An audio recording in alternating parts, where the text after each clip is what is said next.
নমস্কার। আজকের কবিতা আলোর উৎসবে জগদ্ধাত্রী। কয়েকজন বন্ধু মিলে সেবার গিয়েছিলাম আলোর উৎসব চন্দননগর। প্যান্ডেলে প্যান্ডেলে আলোর রসনায়, রাস্তার দুপাশেও আলোর রসনায়। মনে হয়েছিল আলোর বলয়ে যেন ডুবে গেছে ছোট্ট শহরটাও। তার পুজোয়, তার উৎসবে, তার আনন্দে জনস্রোতে পা মেলাতে মেলাতে হঠাৎ দাঁড়িয়ে পড়লাম রাস্তার একটা ধারে। বারবার চোখ চলে গেল, মন চলে গেল।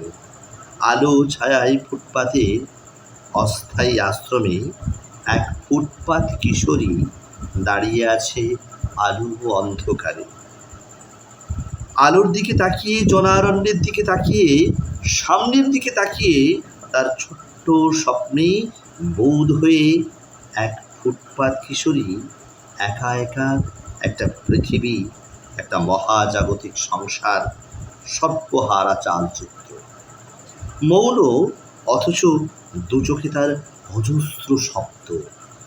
সেই শব্দের মধ্যে খুঁজে পেলাম তাকে, জগজ্জননী, জগদ্ধাত্রী মাকে।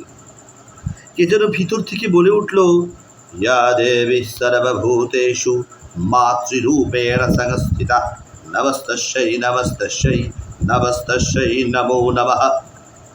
শরৎ আসে, শরৎ বাতাসে পুজোর গন্ধ। মাতৃ আরাধনা, জগদ্ধাত্রী পূজা এখনো ভোর রাতে স্বপ্নে খুঁজে পায় তাকে। সেই ফুটপাত কিশোরী মুখ, দেবী মার মুখ মিলেমিশে এক হয়ে যায়।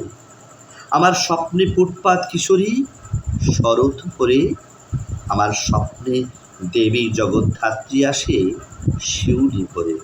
আর আমি হয়ে উঠি রাজা কৃষ্ণচন্দ্র। আমি আরাধনা করি আমার স্বপ্নে, আমার বাস্তবে, আমার মতো করে।